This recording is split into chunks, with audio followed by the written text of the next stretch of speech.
Hey, it's a few days later now. I can talk a bit more, so we'll get some more done. I'm feeling better. Front bash bar's done, painted up, looks heaps better. I'm gonna pull some of the fuel lines off the rear that are cracked and one squashed. We'll try and fix those up. So we'll move over there and do that.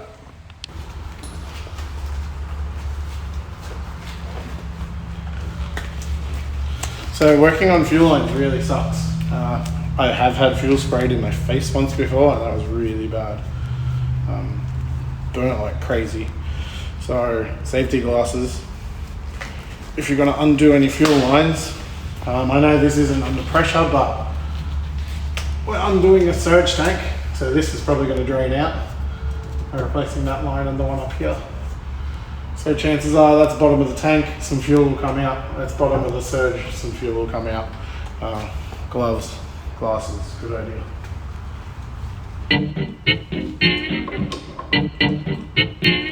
Song I really don't think I'll ever forget. It was the #1 hit when I was a disc jockey in Hollywood. Speaking of fuel, let that one go.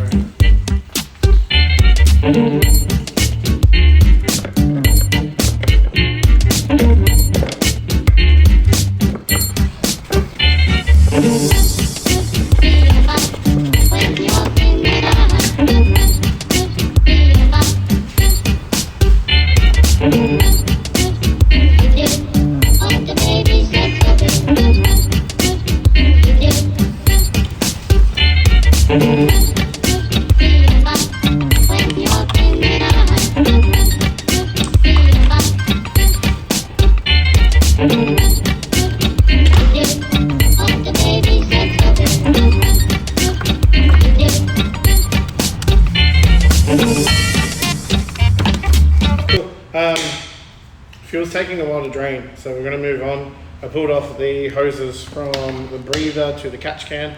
They're all cracked at both ends, so we'll replace them. I'm going to make them a little bit longer because I think we're going to make a new catch can soon, a bit bigger, so we'll add some length there so it can be ready for the new catch can. Otherwise it'll still work with this one. Yeah, so we'll get onto that.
So these suck a bit.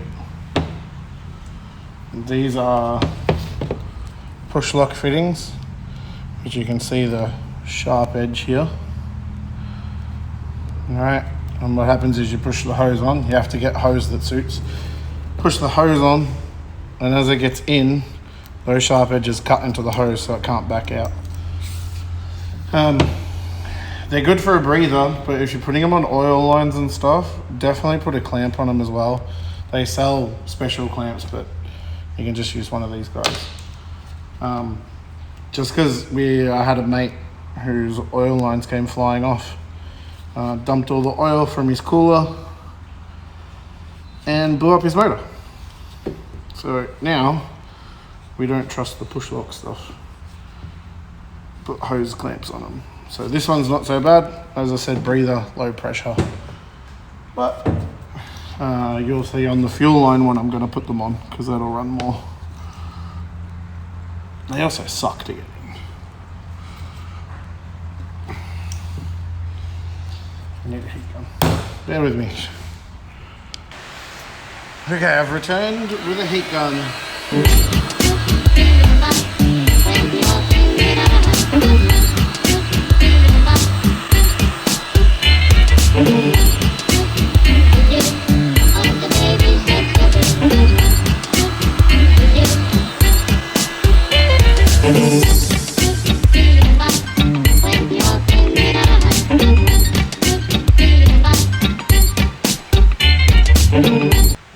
helps a lot. But it gets hot. And I almost burnt my hand. I'm just going to check the orientation.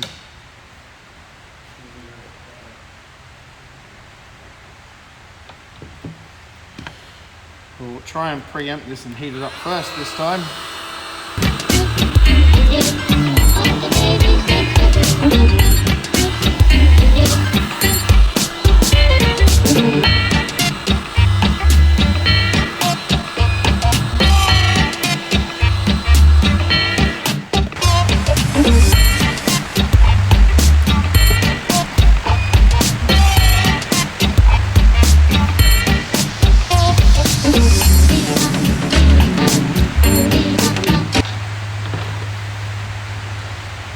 That's one hose done. Nice and snug up against here, snug up against here. Okay, this is pretty much stopped now, so we'll try not to get covered in petrol.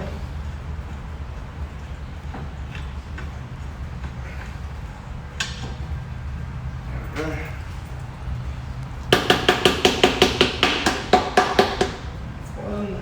We'll do the small one. Same process as the other one, it just happens to be a smaller size hose, that's all.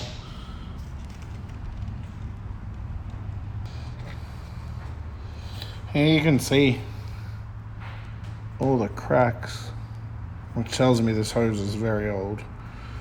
It doesn't look cracked on the inside from what I can see, but if it's starting to go there, it's just going to keep going.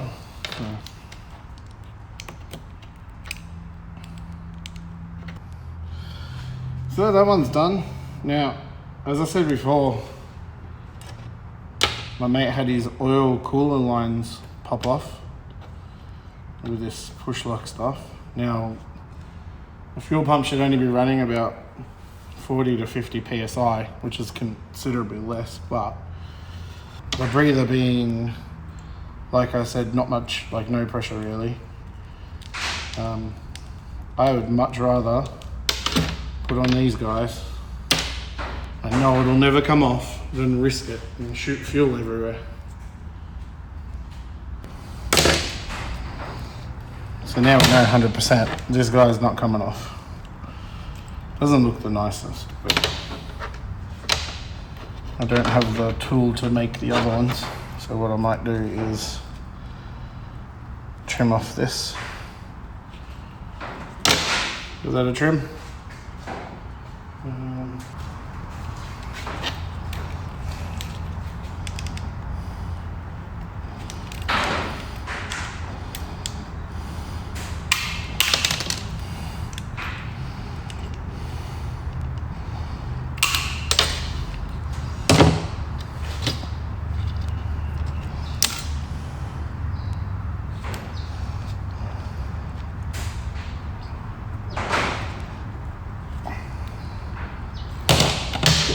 Much neater.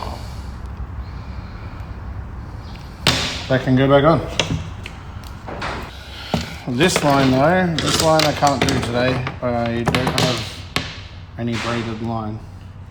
But this one's got a, you can see a squashed bit here, which is definitely not ideal. And I can't remember which end. I think this end. I think this end is leaking from here as well. It doesn't matter because that's bad, so that needs to be replaced. But we can, we just need some hose and we're good, but we don't have any, so next time. Let's go put this back on. All right.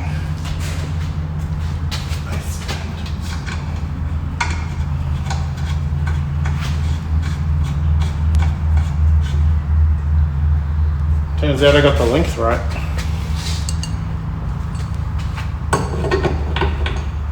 Alright. Short hose, long hose.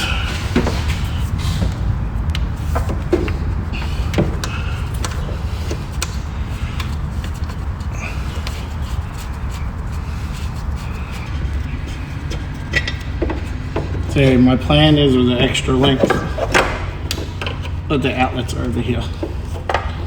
So they can sit like that. Alright, that's a few hoses fixed. The fuel one at the back, the small one, which is good. The 2 breather hoses, a few more off the list. As I said, the other rear one that's squashed, I need to buy some hose. So, pick some up tomorrow on the weekend, on Saturday. Still heaps more to do on the Sil. There's a few other things. We might be getting a new ECU, so there might be some wiring and an ECU change to do. I'm just looking at the list now. Need to buy a few more parts, injectors, a clutch line. Yeah, so that's where we're at. We'll probably start on that catch can soon, so I know those lines are all good to go. Injectors, going E85. We need to pull the coilovers out of this. Got some early spec Shockworks coilovers in there, but they're way too soft for the amount of power this has, and the way it's set up. It just bounces a little bit too much. I spoke to Shockworks and they can revalve them, so we're going to pull them out, get them to Shockworks, they'll revalve them, which should stiffen it up, and then that will be good to go from there. Just an alignment and stuff underneath really. And then yeah, once we knock off all the little bits and pieces on the list, we'll get it tuned and see how much it makes with this this prototype TD05 Kinagawa turbo. It'll be very interesting.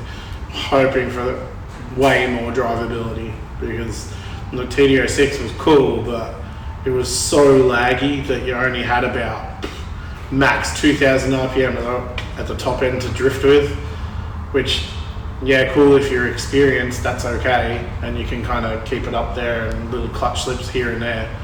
But most of the guys that are driving this are getting good, but they're still learning a lot. If we can eliminate that massive amount of lag, it'll make the learning process a lot easier. Once we get all that done, we'll move on to more stuff. I've got a few other things going on at the moment. You can see the new 8.6 is here, which is cool. I think next on the 8.6 is the cage. We're still waiting for parts to come from AVO for the turbo kit, and the lock setup from Stewie Bryant, the Inertia MS. That's gonna be sick. So much better. And then we got one of our customers in with his boxy Starlet. It's getting a new turbo, radiator, cooler piping, bushes, bits and pieces here and there. I might film some stuff on that because it's a really cool car.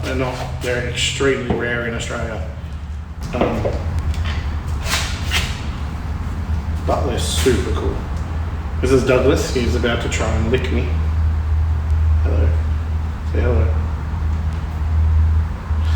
William's down here.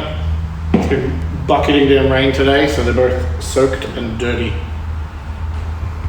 But they have fun. Okay. And fluffy. That's all I'm going to do for this video. Still not 100%. Might go home, get some food. And then yeah, we'll come back and we'll do some more stuff. I think tomorrow might actually be on Boxy. Cool. Alright. Thanks. Catch you later.